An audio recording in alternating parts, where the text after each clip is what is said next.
Welcome back to the channel, where we uncover the most shocking and heart-wrenching stories from the depths of Reddit. I'm your host, and today we have a story that will make you rethink the very foundations of trust in a relationship. Imagine discovering that the person you thought you knew best is hiding a dark secret. Our story today is titled, "My Wife's Girls' Night Out Revealed a Terrifying Truth. I Had to Know What Was Happening Behind My Back." It's a journey through suspicion, betrayal, and the painful discovery of a hidden reality. Stay tuned as we unravel this emotional roller coaster. And remember, if you enjoy our content, don't forget to like, subscribe, and hit that notification bell so you never miss a story. The popcorn went cold in my hand, the butter a greasy film against my skin. Half an hour past the movie's start time. The silence in the living room was starting to grate. Sarah, usually a stickler for our Wednesday movie nights, was nowhere to be seen. Just when I was about to switch the TV off, the doorbell screamed through the house. I bolted up, heart hammering against my ribs. Relief washed over me as I flung the door open. Relief that quickly turned to a cold knot in my stomach. Sarah stood there, swaying slightly, a stranger in our doorway. Her eyes, usually sparkling with warmth, were glassy and distant. A cloying perfume, sweet and unfamiliar, hung thick in the air. She giggled, a sound light and bubbly, completely unlike her usual laugh. "Hey you," she slurred, her words thick on her tongue. "Movie night, right?" The knot in my stomach tightened. "Sarah, where?" My voice trailed off, the question hanging heavy in the air. "Girls' night gone wild," she declared, the giggle morphing into a loud, unfamiliar cackle that sent shivers down my spine. We painted the town red." Another wave of that unnerving perfume hit me, a stark contrast to her usual lavender scent. This wasn't Sarah, this wasn't the woman I knew. Fear, sharp and icy, wormed its way through me. "Who were you with?" I forced the words out, my voice low and dangerous. Her smile faltered for a second, replaced by a fleeting flicker of something. Fear? Confusion. It was gone as fast as it came. "Doesn't matter," she slurred, pushing past me and into the living room. The movie played on, the soundtrack a muffled backdrop to the turmoil within me. Sarah sank onto the couch, her laughter bubbling up again, a constant undercurrent to the tense silence that had settled between us. Who was she with? Where had she been? What had happened? The questions swirled in my head, unanswered and terrifying. I stole a glance at her, but her face was a mask, her glassy eyes staring blankly at the screen. This wasn't just a girl's night gone wild. Something was terribly wrong. My stomach lurched as I fumbled with Sarah's blouse, helping her dress for work. A flash of crimson caught my eye, a lipstick stain, bright red and brazen, nestled against the white collar. It wasn't the soft pink she usually wore, and it wasn't there yesterday. "Whoa there," I said, holding the blouse away from her. "What's this?" Sarah stiffened, her eyes flitting nervously to the mirror. "Oh, that must have gotten on when I hugged Linda goodbye this morning. Spilled her new lipstick, the klutz." Her explanation felt hollow. Linda, her ever-practical coworker, wouldn't be caught dead with lipstick that bold. But I swallowed the doubt, forcing a smile. "All right, just be careful next time." That was the beginning. Over the next few weeks, cracks started appearing in our once solid routine. Late-night texts became a nightly ritual. The phone screen quickly turned down whenever I walked by. Work meetings stretched into late dinners, her explanations vague and hurried. Then came the receipt, crumpled and half hidden in the bottom of her purse. It screamed accusations. A fancy restaurant on the other side of town, a place we haven't been to in years. Not since our anniversary before the kids came along. My blood ran cold. "What's this?" I asked, the accusation hanging heavy in the air. "Oh, that," she mumbled, snatching the receipt and shoving it into her pocket. "Just a client meeting that turned into drinks. Work stuff, honey, you wouldn't understand." Her voice held a new edge, defensive and sharp. But the lie was clear in her eyes, a flicker of something I couldn't place. The flimsy explanation did nothing to quell the growing suspicion gnawing at me. Things had changed. Sarah's once carefree mornings now involved meticulous makeup routines, a stark contrast to her usual, throw on some mascara and go, approach. A new perfume clung to her, a sweet, floral scent that made my stomach churn. It wasn't the familiar lavender that had become synonymous with her. Every detail, every change, fueled the flames of doubt. Sarah, the woman I loved, the woman I shared my life with, was slipping away. But where was she going and who was she going with? Guilt gnawed at me like a persistent rat. Downloading the phone tracker app felt like a betrayal, a desperate act fueled by a suspicion I couldn't shake. But the unease had become a constant companion, a dark cloud hanging over everything. The app confirmed my worst fears. Friday night, her phone pinged at a bar on Elm Street, the Alibi, a place notorious for its after-work hookups. My heart hammered against my ribs, a frantic drum solo in the quiet of the house. Saturday morning, I woke up with a hollow feeling in my gut. Sarah was still asleep, her face peaceful, the image a stark contrast to the turmoil within me. I grabbed my phone, pretending a work call, and snuck out the door. The Alibi was buzzing when I walked in, a cacophony of chatter and laughter. My eyes scanned the crowded room, searching for the flash of blonde hair that would shatter the fragile hope clinging to me. There she was, at a corner booth, laughing with a group of men. None of them looked familiar. Fury, hot and raw, surged through me. I wanted to storm over there, confront her, demand answers. But something held me back. Maybe it was the fear in her eyes when I'd caught her with the lipstick stain, a fleeting fear I couldn't explain. Instead, I melted back into the crowd, unseen, unheard. The image of Sarah, her face lit up with amusement for someone other than me, burned into my memory. The laughter that had once filled our home now echoed in my head, a cruel reminder of the life slipping through my fingers. As I walked away, the question loomed large. Who was this woman I was married to, and what secrets was she hiding? The front door slammed shut behind me, the noise echoing through the empty house like a gunshot. My heart hammered a frantic rhythm against my ribs, adrenaline coursing through my veins. The image of Sarah, laughing with another man, was branded into my brain, a vivid reminder of the betrayal. I stormed into the living room, the crumpled receipt clutched tightly in my hand. Sarah was there, perched on the couch, a book in her lap, a picture of domestic bliss shattered by my arrival. Don't even pretend, I spat out, the words tumbling over each other. The bar, Friday night, care to explain? The book clattered to the floor as the color drained from her face. For a horrifying moment, she looked like a stranger, a ghost of the woman I knew. What are you talking about? Her voice was shaky, but her eyes held a flicker of defiance. Don't play dumb, Sarah, I growled, shoving the crumpled receipt in her face. This receipt, the Alibi, you were there, weren't you? The defiance crumbled, replaced by a wave of shame. She sank back onto the couch, tears welling up in her eyes. The truth tumbled out in a torrent of words, a tangled mess of emotional neglect and a desperate longing for excitement.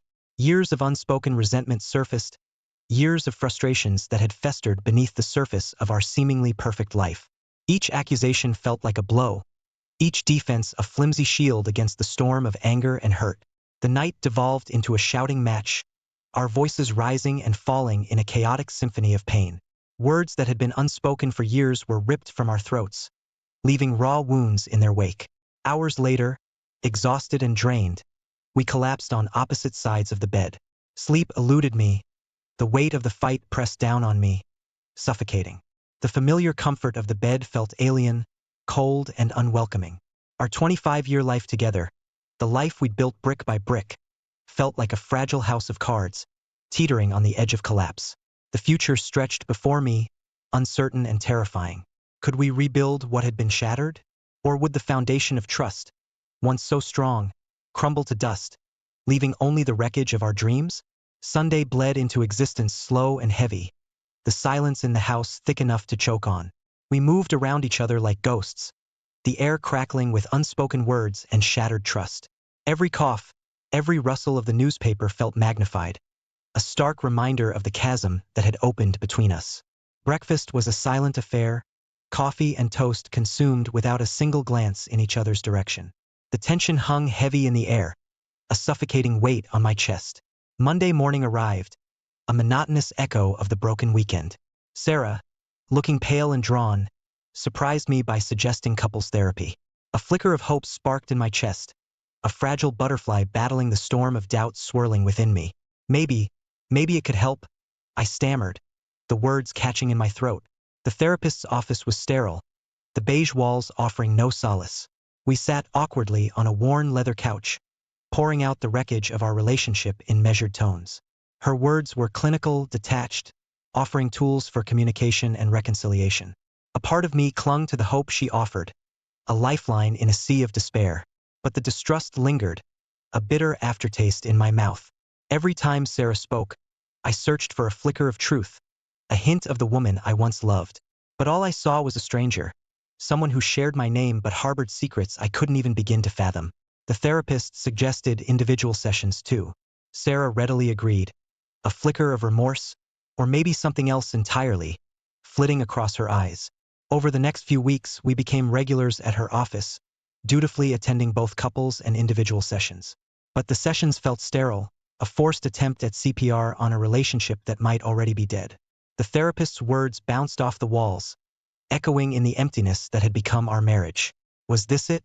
Was this all that was left of the life we'd built together? The hollow echo of laughter and whispered promises, replaced by a suffocating silence and a gnawing uncertainty about the future? The therapist's voice droned on about communication styles and healthy conflict resolution, but my mind was elsewhere. It felt like we were discussing the weather on a day a hurricane was about to hit. Suddenly, her words shifted, zeroing in on a specific point. Sometimes, in situations like these, there can be emotional attachments formed outside the marriage. The air in the room seemed to crackle. I stole a glance at Sarah, expecting a denial, a deflection. Instead, she was staring at the floor, her face pale and drawn. A beat of silence stretched, heavy and suffocating. Then, barely a whisper, Sarah spoke. Yes, there was someone. The world tilted on its axis. The sterile beige walls of the therapist's office seemed to close in on me. My breath hitched, a strangled gasp escaping my lips. An affair. The word hung in the air, a dark accusation. Who? I managed to force the question out, my voice hoarse. Mark, she mumbled, the name barely audible. Colleague from work. Mark. The name jogged my memory. A tall, lanky guy with a nervous chuckle.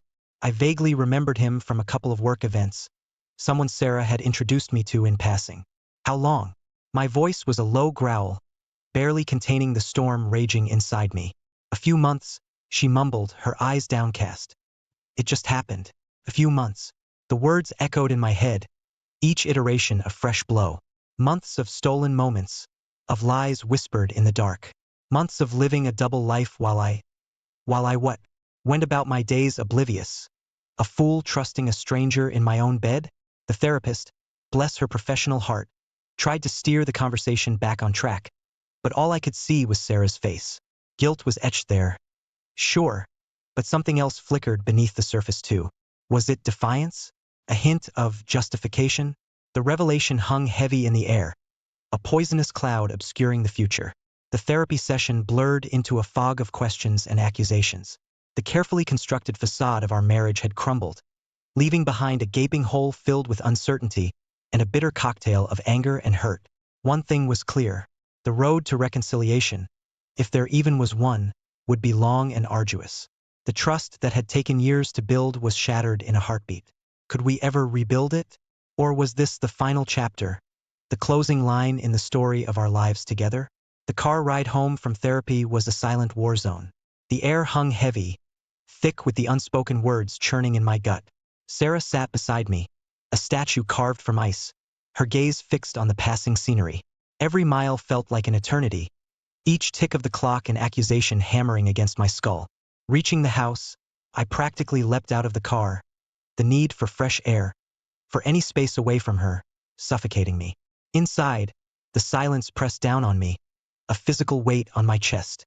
The house, once a sanctuary, now felt like a stranger, its walls echoing with the ghosts of our shattered life.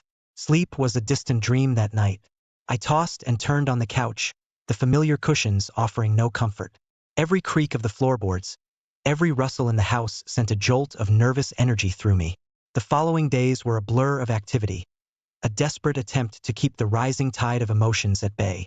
Lawyers materialized like vultures, circling our carcass of a marriage, their voices a droning monotone as they discussed assets and alimony.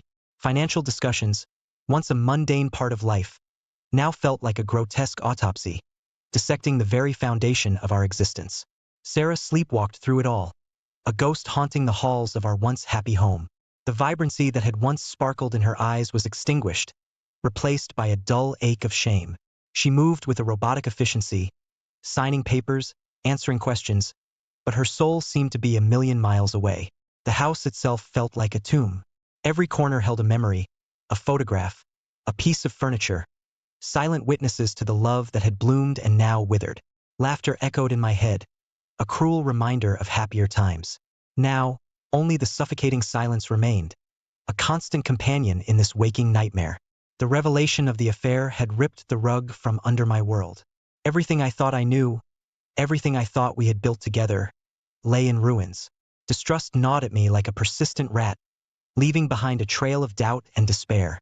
Could we salvage anything from the wreckage? Or was this the final act, the curtain falling on the play of our lives?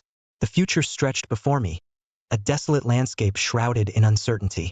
The realtor bustled around the living room, her voice chirping about great curb appeal and spacious entertaining areas. I followed her like a zombie, pointing out minor repairs and upgrades we'd made over the years. Each word felt like a nail being hammered into the coffin of our marriage. A couple, young and eager, lingered by the fireplace. The woman's eyes snagged on a framed photo of us on our wedding day, smiles wide and naive. A laugh escaped her lips, light and carefree. The irony of it nearly choked me. The house sold faster than I expected. Standing on the curb on closing day, the moving truck filled with our belongings, felt surreal. The new owners, a young family with excited children, buzzed with anticipation as they unlocked the door. We were an afterthought, ghosts fading away from the life we'd built here. 2 separate apartments became our new realities. The silence was deafening. No more shared routines, no clinking of coffee mugs in the morning, no late-night whispers about our day. Just the hollow echo of loneliness bouncing off the bare walls. I threw myself into work, seeking refuge in the familiar grind. Bills piled up, emails demanded attention, deadlines loomed. But the work offered little solace. Sarah's face flashed in my mind during every pause, a constant reminder of the gaping hole in my life. Social media became a minefield. Mutual friends posting pictures of happy families and weekend getaways felt like a personal attack. Their joy seemed to mock my misery. With a few clicks, I unfollowed most of them, retreating further into my self-imposed isolation. The world outside seemed to move on in a blur, oblivious to the earthquake that had shattered my life. Days bled into weeks, weeks into months. The anger, the hurt, the suffocating sense of betrayal, it all lingered, a festering wound that refused to heal. One night, staring at the blank ceiling of my sterile apartment, a question echoed in the emptiness. Could I ever forgive her? Could we ever rebuild the trust we'd so carelessly destroyed? Or was this truly the end, the final chapter in a love story gone tragically wrong? The answer, as elusive as ever, hung suspended in the darkness. A rap on the door shattered the silence of my apartment, jolting me out of the gloom that had become my constant companion. Warily, I peered through the peephole. It was Mrs. Henderson, the kind-faced elderly lady who lived across the hall from us in the old house. Surprise washed over me. We hadn't spoken since the moving truck had hauled away the last of our belongings. Hesitantly, I opened the door. Mrs. Henderson stood there, a casserole dish and a bottle of wine cradled in her arms. Her eyes, usually twinkling with amusement, were filled with a gentle concern that sent a prickle of warmth down my spine. "Just wanted to check in, dear," she said, her voice soft. "Saw the lights on and thought you could use a home-cooked meal." Before I could stammer out a response, she bustled past me, filling the sterile apartment with the warm aroma of spices and herbs. The unexpected gesture, so simple yet so profound, felt like a lifeline thrown to a drowning man. For hours we sat at the kitchen table, the casserole forgotten as memories, both happy and sad, tumbled out. Tears flowed freely, mixed with bursts of laughter as we reminisced about late-night barbecues and the time our cat got stuck in the Christmas tree. It wasn't a solution, not a magic fix for the gaping hole in my life. But Mrs. Henderson's visit was a beacon in the darkness, a reminder that I wasn't completely alone in my grief. Slowly, tentatively at first, other friends reached out. Phone calls, hesitant texts, eventually even invitations for coffee or a beer. Their support, though initially awkward, was a comforting anchor in the storm that had become my life. Months bled into one another. The raw pain dulled to a constant ache, a dull throb that never quite went away. But amidst the heartache, tiny glimmers of hope began to flicker. I started running again, pounding the pavement until my legs burned, the endorphins a welcome escape from the relentless thoughts. One day, at the grocery store, I bumped into a former colleague, Mark. After the initial surprise, we fell into conversation, catching up on the years since we'd last spoken. He mentioned a new photography class he was taking, his eyes alight with enthusiasm. The conversation sparked something long dormant within me. Dusting off my old camera, a forgotten relic from a happier time, I signed up for the same class. The click of the shutter, the smell of developing chemicals in the darkroom, the thrill of capturing a perfect shot, all of it brought back a forgotten sense of joy. The class became a refuge. For a few hours each week, I could lose myself in the world of light and shadow, the composition and focus. It wasn't a cure-all, but it was a start, a tiny step towards rebuilding a life shattered by betrayal. The future remained uncertain, but for the first time in a long time, a flicker of hope danced on the horizon. The official document landed on the table with a dull thud. Divorce decree, the lawyer announced, his voice devoid of any emotion. Finality slammed into me, a physical blow that knocked the wind out of my lungs. 25 years reduced to a piece of paper with legalese. The pain was still there, a dull ache that resided deep within me. But beneath it, a strange sense of clarity bloomed. The life I knew might be gone, buried under the rubble of betrayal and heartbreak. But there was still a future out there, waiting to be written. Weeks turned into months, the raw edges of grief slowly smoothing into a dull ache. One evening, after a particularly long day at work, I found myself staring at Sarah's number in my phone's contact list. My finger hovered over the call button, a mixture of trepidation and a strange sense of purpose warring within me. With a deep breath, I pressed the call. The silence on the other end stretched until Sarah's voice, hesitant and uncertain, filled the receiver. We talked for a while, the conversation stilted at first, then flowing with a newfound honesty. There were no accusations, no angry outbursts, just two people acknowledging the wreckage of what we once had, the dreams that had turned to dust. A quiet acceptance settled between us, a bridge built tentatively over the chasm that had opened up. Life continued, a slow and steady march forward. I reconnected with old friends, joined a hiking group, explored the city with a newfound sense of curiosity. The world, once viewed through a filter of anger and hurt, began to regain its vibrancy. There were still moments, of course, when the past ambushed me, a familiar song on the radio, a scent that triggered a memory. The sadness would wash over me, a bittersweet reminder of what I'd lost. But the anger had faded, replaced by a quiet resilience. Thank you for sticking with us through this intense and emotional story. If you found it as compelling as we did, make sure to leave a comment below and share your thoughts.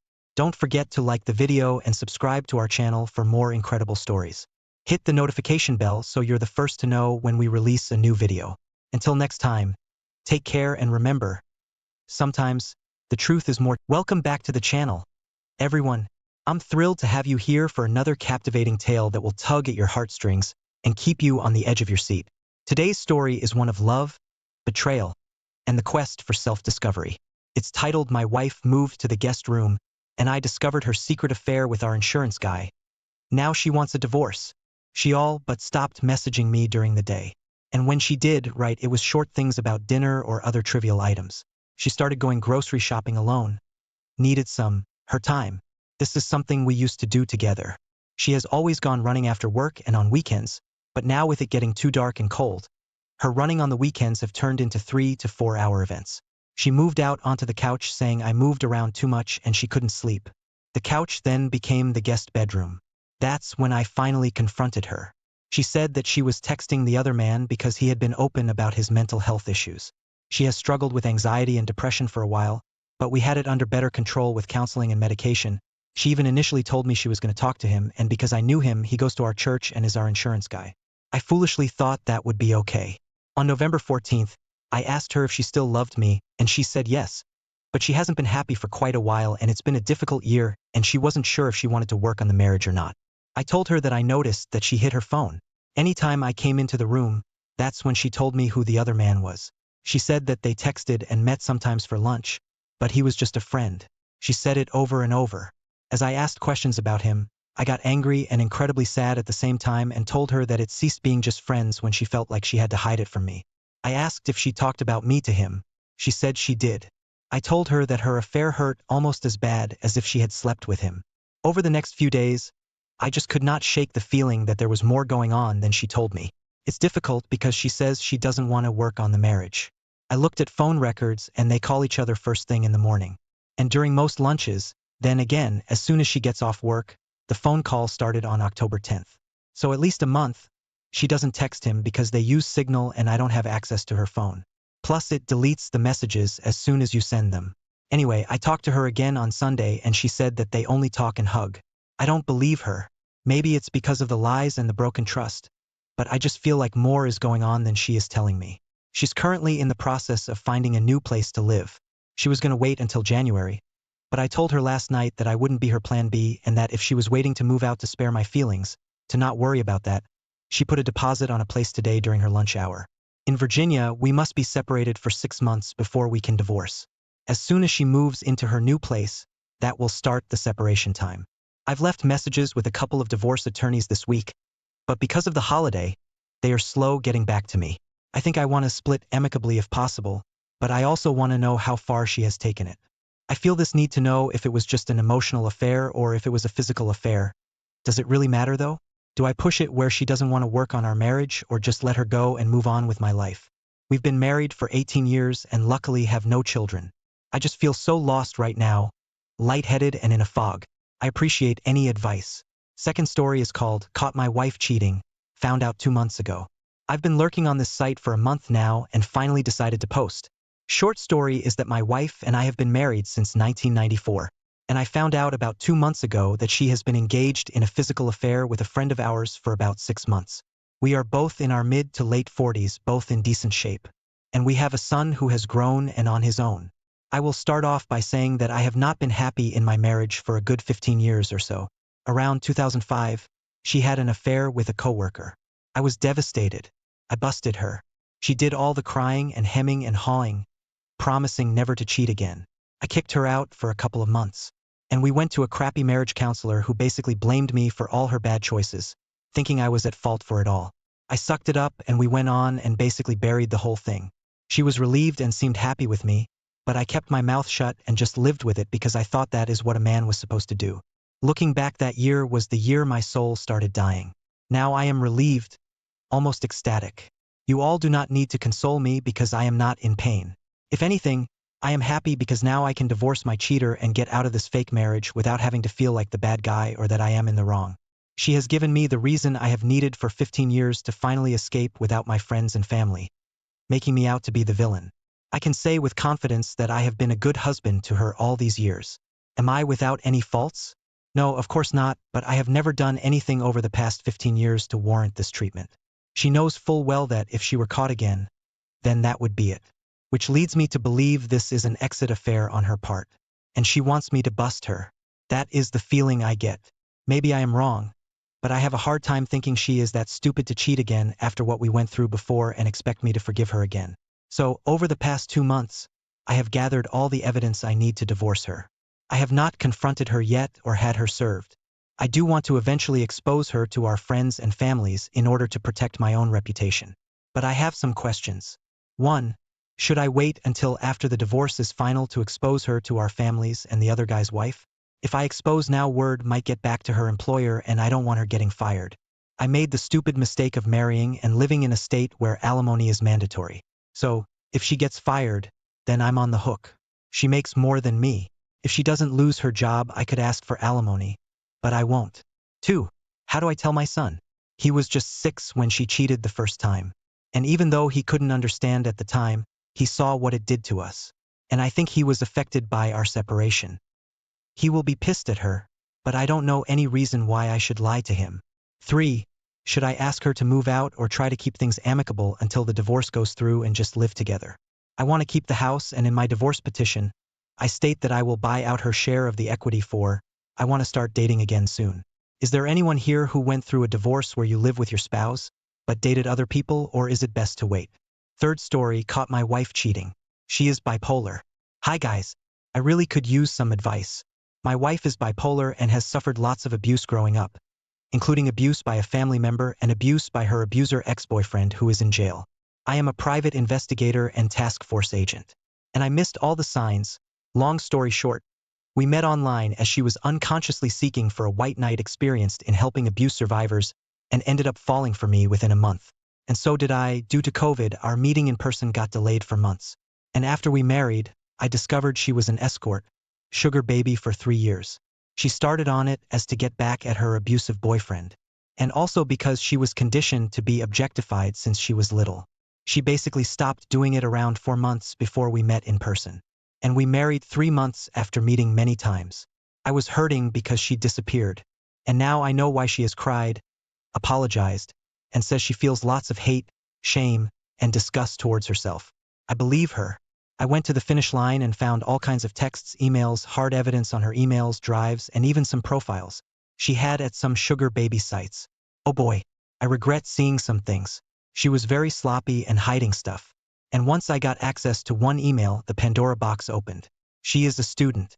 And before I supported her financially, she had no income and no prospect of getting a proper job. The lies and the denial, the way she gets defensive is really tough on me. I offered her financial help before we met and she didn't accept it. So, as you can see, she is not after my money. Not that I have much. How do I avoid lashing out? Our relationship and arguments can get dicey in seconds as she is bipolar. And I'm what's known as quiet borderline personality disorder, in which I suffer all the pain and lash at myself. Not at her, not a great combo, but the love we have for each other is gigantic. It's been only 1 month since I found out and I already forgave her. But, at the same time, I have not forgiven myself over not seeing the red flags. Now, I feel I have to be extra vigilant with her. And she has agreed to disclose all her communications with me as I have. And we basically don't leave any room for anyone to be meddling in our relationship. I want to trust her again, especially since it happened before the relationship was real. But, for me, it felt real since day one. She says she only did it once or twice a month to finance her studies. But, I don't know, most days I believe in her good nature and other days I worry a cheater is always a cheater. I also feel that because it happened before our first kiss, I am being a bit oversensitive, but I was faithful for that whole year and I suffered intensely. Anytime I remember those days she disappeared, the pain comes back almost undiluted. It seems I'm on the final stages of grief. I've had a hard life and I get over stuff quick, but I still feel traumatized, and with a little PTSD, what's the best way to disengage? When our arguments start, they go from 0 to 1,000 in 2 seconds. And then the blame game starts. When we are good is the best, but when we are arguing is hell, too intense, too much fire, and both of us get super hurt very quick if the other is not careful. If you enjoyed this story, please show your support by hitting the like button. Your engagement means the world to me and helps keep the stories coming. And don't forget to subscribe to the channel so you never miss out on future tales filled with unexpected twists and turns. Subscribing not only keeps you in the loop but also supports me in my quest to bring you more captivating stories. So, take a moment to like and subscribe. Thank you again for your support, and stay tuned for more incredible journeys. Until next time, keep believing in the power of stories to Welcome back to our channel, where we explore the most heart-wrenching and inspiring stories about relationships, family, and personal growth. Today, I have a tale that will take you on an emotional roller coaster. Imagine your wife leaving you for another man after 3 years of marriage, leaving you devastated and alone. Just when you think life can't get any worse, a new colleague enters your life and changes everything. Join me as we dive into this incredible story titled, My Wife Left Me for Her Lover, but I Found True Love with a New Colleague. My marriage with Melanie came to an end after just 3 years. I've fallen in love with someone else. Let's break up. Until then, I had been completely oblivious to her affair. Indeed, our conversations had dwindled recently. She often came home late, claiming overtime, and on weekends she found reasons to be away from home. I thought maybe that was just how marriage settles down after 3 years. I never imagined her heart had drifted so far from me. I put up with this countryside for 3 years. You should be grateful. You are all about your job, just job, you know? And never interested in me, she said with a displeased look. Whether I try to discuss, deny, or apologize, her decision to divorce didn't change. Eventually, I signed the divorce papers as she demanded. Within a few days, Melanie packed her belongings and left with her new lover to her parents' home out of state. After she left, I stayed alone in the same house. My life became a cycle of work and home. The days just passed.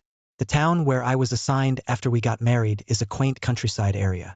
Not heavily populated, the relationships with the locals were close-knit. Melanie never seemed to enjoy the rural life, and she didn't make close friends after we moved here. Yet, our divorce spread quickly, and I became known as the man who was dumped by his wife. People, both from the neighborhood and my workplace, looked at me with pity. Some directly asked, "That must have been tough, are you okay?" Or inquisitively, "Is it true your wife ran off with another man?" Honestly, the divorce hit me hard. I felt a gaping hole in my chest and longed to talk to someone. But in this small town, everything spreads fast.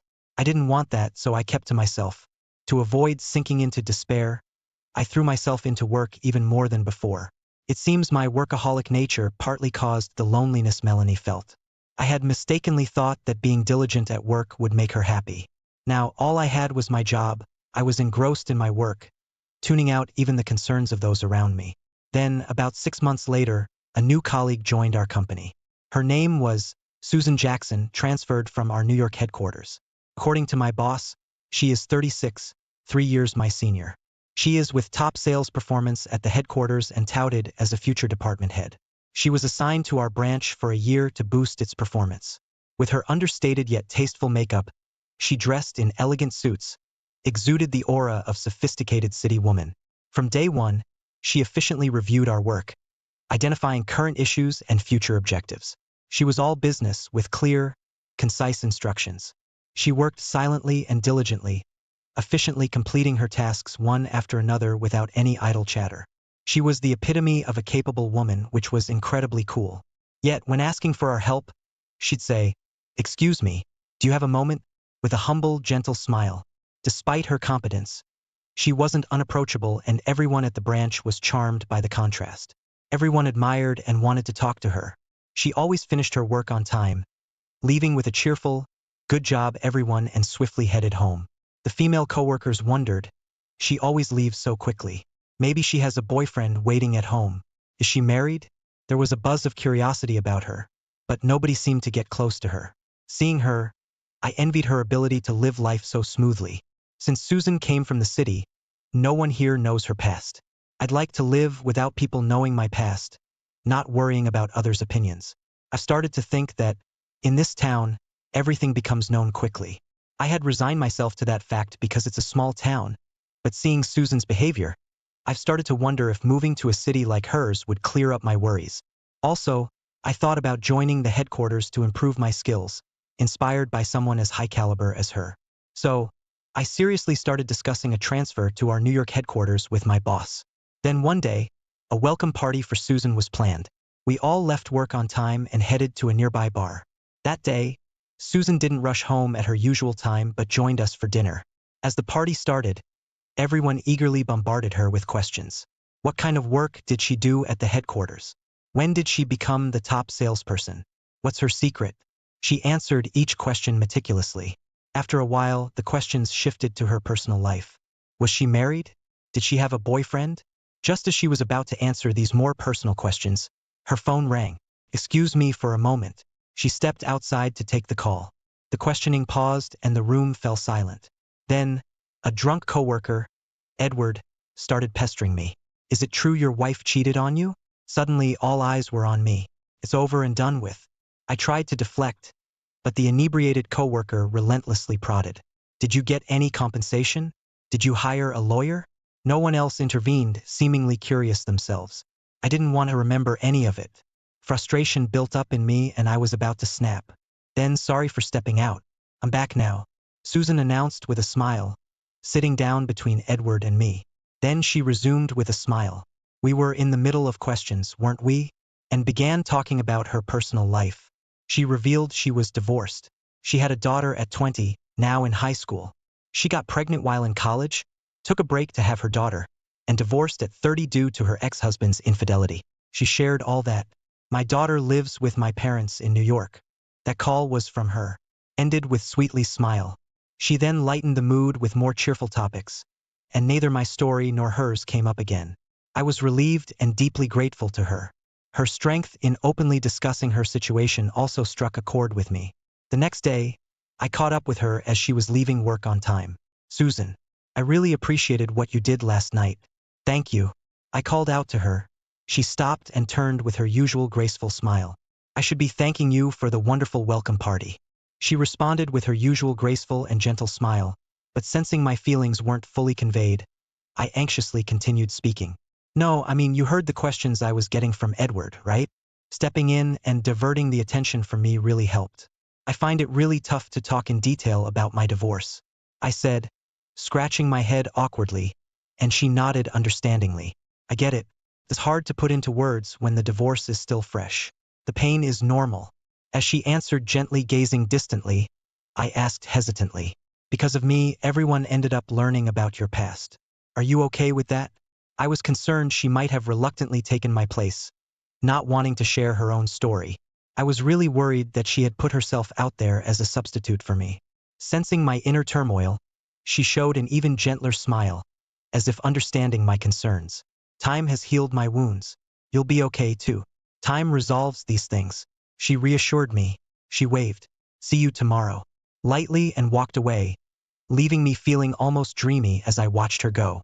From then on, we began to chat during breaks at work and sometimes after work. Susan talked to her daughter every day at 6 p.m., explaining why she never stayed late.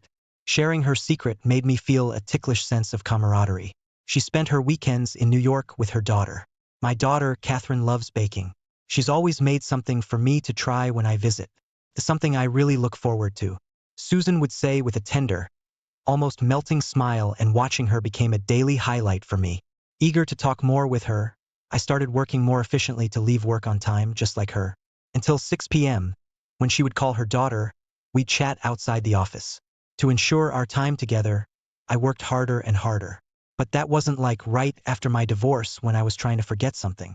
Making an effort to create time to talk with Susan, even when tired, felt somehow gratifying and pleasant. It was a bitterly cold Friday in February. By then, our post-work chats had become a daily routine. With the onset of colder weather, we had taken to talking in a cafe after work instead of outside. It was almost 6 p.m. Once the time passed, we would have 2 days off starting tomorrow. We wouldn't see each other for 2 days, as she usually went to New York every weekend. I want to talk more. I want to spend more time with her. Unable to contain my feelings, I blurted out, I wish I could go with you tomorrow. Sorry? She looked surprised, realizing what I'd said. I covered my mouth, but it was too late. Seeing my flustered and red face, she chuckled softly. Sure, you can come. I'd like you to meet my daughter too. Shocked yet elated at her consent, I mentally did a victory dance. The next day, Susan and I boarded the plane together, heading to her hometown in New York. Although I'd been there a few times, its bustling crowd always overwhelmed me, and I was incredibly nervous. Her daughter and parents were at her house. I wondered if it was okay for a guy like me to just show up. I just hoped not to leave a bad impression. Nervously, I entered her house. Her daughter, looking a lot like her, and her kind-looking parents warmly welcomed me. I was ushered into the living room and exchanged greetings with everyone. We've heard how kind you've been to Susan since her transfer. Thank you, her parents said with their appreciation. Flustered, I talked about the town where we worked and her accomplishments at the company. Time flew by, and it was almost time for my flight back. Although Susan was supposed to stay overnight, she kindly took me to the airport with her daughter. As we neared the departure gate, her daughter Catherine silently handed me a paper bag. Oh, thank you. Is this for me? She looked up shyly and whispered, I heard it's almost your birthday, so I made you some chocolates. I'm good at making sweets. Thank you for making my mom happy. Hearing that, Susan turned red to the ears and panicked, who is usually composed. You made this just for me? Yes. I wanted to give chocolates to my mom's favorite person. Catherine replied playfully, dodging Susan's attempt to cover her mouth and sticking out her tongue. Their interaction was heartwarming, and I felt incredibly happy. Thank you. Receiving chocolates from the daughter of someone I like makes me the luckiest man. I replied sincerely, a bit shyly, and Catherine covered her face with her hands, squealing. Wow. Susan and I exchanged smiles, both blushing at her cute reaction. The following Monday of that weekend, I followed Susan after work as usual. Thanks for Saturday. The chocolates were delicious. Turning to my voice, Susan appeared a bit bashful, and she pulled a neatly wrapped small package from her bag. Do you know what day it is today? I nodded enthusiastically, taking the package carefully. Of course, I knew. It was my actual birthday, and I'd been restless all day. Thank you. I'm so happy. Can I join you at your parents' place again? She looked at me seriously. Be prepared, it's going to be tough. My parents and Catherine seem to like you. They said to bring you again. I bet they'll want you every week. Her smile betraying her embarrassment, and I felt enveloped in happiness again. Just today, My boss hinted that my request to transfer to New York might soon be granted. My recent hard work had been recognized. Susan's assignment here would end in a few months. If my transfer goes through, it would surely bring us closer. Even if it doesn't, I plan to visit her family every weekend by plane, and if needed, I'm willing to change jobs. When my ex-wife Melanie told me that I wasn't interested in her, I didn't quite understand, but meeting Susan, I believe for the first time I truly learned to love someone. While I don't regret divorcing her, I've reflected a lot. I'm determined to build a happy home with Susan, the precious person I finally found. No matter how hard it is, the thought of this effort fills me with an invigorating sense of purpose. Thank you for watching. If you found this story as moving as I did, please give this video a thumbs up and share your thoughts in the comments below. Don't forget to subscribe and hit the notification bell so you never miss an update on our latest stories. Until next time, stay. Hey everyone, welcome back to the channel. I'm a man, so I think I'm not that special.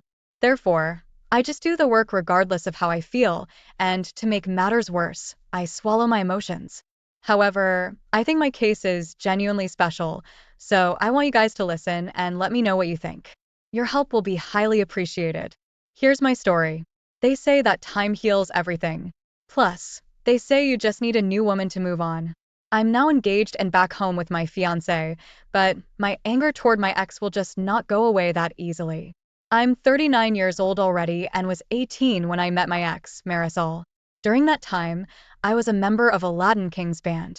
I had been in that gang for 5 years and always found myself in and out of trouble. Thankfully, Marisol helped me change for the good.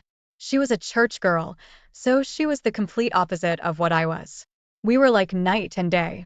Somehow I thought we would complement each other. You'll understand why I was wrong, but anyway, let me explain to you how I met her. My grandma, a pious and devoted Catholic, dragged me to Sunday Mass, and when I saw Marisol, I fell in love right off the bat. I asked my cousin, who was a friend of hers, if he could introduce me to her, but he refused. He said that he didn't want me to ruin her. He was right, but she got my head in the clouds. Have you ever met someone that you wanted to make yourself better to be with? Wanted to be that man who would walk the right path? That was her. When I found out that she was going to church almost every day, I hung out by the steps, talking to her. I always walked her to and from church. She made me feel like I wasn't worthless. I forgot my love for Jesus Christ, but she was like a faith reminder to me. I felt like the Holy Spirit was invading me. On top of that, I finally gave up on gang life, got my GED, and became a regular churchgoer. One thing led to another, and we ended up dating. I couldn't stop thinking of our promising future together, away from the dangers of the gang lifestyle. However, I got unintentionally pulled back in. I was at a store and ran into someone that I used to have problems with. They were running their mouths, and I tried to ignore it. I swear I did. I just let them talk, and I walked away, but then I got stabbed in the shoulder blade and lost my mind. I beat that man. I just couldn't accept this violence, plus I'd probably die if I didn't fight back. Anyway, I got arrested, and suddenly, it was like the things I did to make my life better vanished. Marisol was mad at me. My grandmother kept bringing up my past mistakes, and my cousin was telling me that he knew that I wasn't going to change. Those tribulations were just a God's test, I guess, but it hurt me to hear those words of unappreciation and distrust. My public defender saw me trying to better myself, and by the grace of God Almighty, got me off after a month in lockup. Despite being angry with me, Marisol visited me almost daily. I really appreciated her understanding, and for me, she was the light at the end of the tunnel. I endured that unjust imprisonment just to be with her again. A month after I got out, I found out I was going to be a father, and I didn't want my kid to have a dad that was dead or in jail. God blessed me with a son and another huge test that would tell if was a man of value or not. Only when you're forced to improve, you improve, and feeding a family and providing for your woman is a huge example of that. I didn't want to be an absent father or get killed. I did not want Marisol to become a single mom. I wanted to do good deeds, not only to seek God's pleasure, but also to thank Marisol for helping me get back to my faith and escape my former lifestyle. I saw this situation as a blessing, but I just didn't know that I would get tested even more after 9 months. I then went to a trade school to become a mechanic, and I hustled for my future family. When Luna was born, it was almost the worst day of my life. Marisol wouldn't stop bleeding. She went into shock, and they had to give her a double hysterectomy. She was in the hospital for months, and Luna became my world. I wanted her life to be the best. I wanted to give her the world. When Marisol was released, I promised her that our daughter will have a life far better than ours, and for years I kept that promise. I saved enough money to move us to the suburbs and became homeowners. I made sure Luna went to private school, knew how to defend herself, and always made sure I was the perfect husband. I didn't know my parents. Plus, I didn't have a positive male role model in my life, so I didn't know what a healthy relationship looked like. Television dads were my male role models, and I mimicked them and the marriage they had on television. As the years went by, I owned my own garage. My cousin became a pastor. My grandmother was still a pain in my neck. My relationship with my wife was stronger than ever, and I made sure I kept my prison body, but Luna hated me. Since she turned 13, she just started hating me. She didn't want me to hug her, rolled her eyes every time I told her I loved her, ignored me when I asked her about her day in school. It hurt me, and Marisol saw it. She told me that she was a teenager and that I should just let it ride. She will come back to me. For 2 years, it was like that. So for her quinceanera, I wanted to go all out, got everything she wanted, and she was still disrespectful. Briefly, the old me almost came out just to put her in her place, but instead, I went to my cousin, vented my frustration and doubts about being a good father, and he told me to just let her be, and he said a prayer for me. I wanted a slideshow for the father-daughter dance. I got a chunk of the pictures of us together, but I realized I didn't have any recent pictures of us. She didn't want to take any. The last time I had pictures of her and me smiling with me was on her 13th birthday, and those were on my daughter's broken tablet. I took that tablet, went to a repair shop, and I didn't care about the cost. I needed that tablet fixed, after a day and $300. The tech fixed it, and I was happy. I knew her passcode, but I never bothered invading her privacy. I just wanted those pictures, and when I opened that tablet and looked in the gallery, there they were, my little girl smiling and happy to be with me. I felt great. Then the instant messages appeared. It was my daughter talking to my wife. It was a long banter that she didn't want me to dance with her, and it did hurt, but as my wife said, she's being a teenager. Then she said something that destroyed me. She asked why she had to do the father-daughter dance with me, since I'm not her father. I felt my heart stop, got dizzy, my mouth dried up, and I needed to sit down. My wife responded that I raised her, I loved her, and that makes me her father. But Luna responded by saying that my cousin is her father, and she can't wait for her to turn 18, so she could tell me the truth, and she could live with her real dad. That she hated me, that she thanked God that I'm not her father. Marisol began cursing her out, saying that it was a mistake for my cousin to tell her the truth 2 years ago, and the more they talked, the angrier I got. My wife lied to me for 15 years. My cousin, whom I confide my issues about Luna and my fears about being a bad father, not only slept with my wife, but had me raise his child. I wanted to hurt them. I felt a mixture of anger, sorrow, and grief. I wanted to scream, cry, and die at the same time, if that makes any sense. Not only did I believe that my wife was faithful, the very guy who was supporting me during my tough times, my cousin was the kid's. That's a double betrayal. But you know what? Revenge is a dish best served cold. It was about time to give these traitors a taste of their own medicine. I went to a dark place, so I wouldn't do anything stupid. I told Marisol that I needed to focus on work so I could pay for the quinceanera, and instead I drove to Manhattan and saw my old public defender, who wasn't a low-level attorney anymore. He had a nice, expensive firm near Midtown East. I was surprised that he remembered me, but apparently I was his first case as a public defender. We sat down and I told him everything. Gave him the tablet, and when he turned it on, the messages just kept coming. Only this time, Luna was talking to my cousin, her real father, and he was telling her to give me a chance. How I was always there for her, but Luna told him that so was he.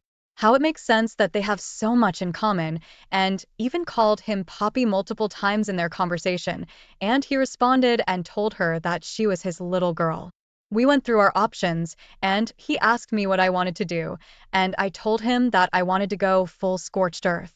I wanted to poison the well, and he asked me several times if that is what I wanted and nodded.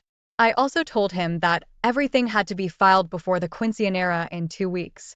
So we sat down and spent the next 12 hours on what needed to be done, and I followed his instructions to the letter. I secretly placed my business for sale. I called the private school and told them that I will not be paying for next year. I closed the college accounts and the savings that I had for Luna and prepared to place my house for sale online. There was only one thing I deviated from: the day of the quinceanera. That day went off without a hitch. The whole family was there. Luna was smiling and having fun. Marisol kept asking me if I was okay, and I lied to her. It was hard not to hate her. She knowingly let me raise another man's child. She slept with my cousin, a man who saw me as my brother and the godfather of my child. So the rage was hard to suppress, to say the least. When it was time for the father-daughter dance, I called her to the center of the stage. She looked annoyed, but walked over. I had the music playing, and her smile tore me apart. For years, I wanted to see that smile again, and now I didn't want it. As we danced, I had the slideshow playing. Then there were pictures of the two of us, and towards the end of the song, screenshots of her text messages with her mother and real father. My wife, the cheater, learned the hard way why the Bible criminalizes adultery, and my cousin learned the hard way why you shouldn't put your hands on another man's woman. Both acts have severe consequences. Needless to say, this didn't bode too well. Marisol looked like she saw a ghost. Luna just kept staring at the large screen, and my cousin just stared at me with fear. Marisol ran to me and told me that she could explain, and I told her that I filed for a divorce. She could explain it in court. She grabbed my arm, begging me, and I pulled back. I told Luna that I worked a lot to give her the world, and now she doesn't deserve it. I began to walk out, but not before telling my cousin that every time I see him, I'm going to knock him out. Then I knocked him out. The aftermath was harsh. Marisol and Luna were at my grandmother's apartment. Her family was shocked and disgusted with her. They wanted nothing to do with her. Her father actually apologized to me. I don't know why. He never liked me despite turning my life around. That man hated me, but now I was the perfect husband and father, but just a few days prior, I was the devil incarnate. My grandmother had the audacity to tell me about the story of Abraham and how when came back from battle 3 years later, his wife had a 1-year-old child, and he raised him as his own, and how I should be like Abraham, so I told her to get out of my house. All those religious people were the biggest sinners on the planet in my eyes. I admit my past sins, especially the years as a gang member, but at least I gave up on that lifestyle and became a good provider and husband. In contrast, these religious individuals were nothing but traitors. She wanted to go to therapy, but I just didn't feel like it. Once a cheater, always a cheater. Plus, she thought I was overreacting. To make matters worse, she acted like she was a telenovela actress, blowing up my phone after she learned that I sold my business and I put her house on sale. To this day, I don't know what hurts the most. Being lied to by a woman who you thought was the love of your life, or having a child whose life you tried to improve and give the world just toss you aside like trash. Fortunately, I didn't need to pay any child support, and the female judge was absolutely fair. God bless her for her understanding. I'm a man well treated by the judicial system. That's a great accomplishment. Still, I'm not over what she did. Opie, you escaped a toxic lifestyle and came back to your faith. That's admirable, and you're a great example of discipline. It's natural that you reacted badly when that gangster stabbed you in the shoulder, and you should not have been put in prison. However, all this proves is that Marisol wasn't the one for you since she cheated on you with your cousin and lied to you for 15 years. Once a cheater, always a cheater. And let's not forget your cousin. He's a traitor too. Now that you're not providing for your ex-wife and your cousin's kid, they're both contacting you and trying to make things up. Keep in mind that you've just made the right decision, and you shouldn't feel any regrets for ignoring those liars. Thank you for sharing this admirable story with us. I wish you all the best going forward. Thank you all for taking the time to listen to today's story. If you enjoyed listening, please feel free to like and subscribe if you haven't already. Also, comment below with your thoughts on what happened.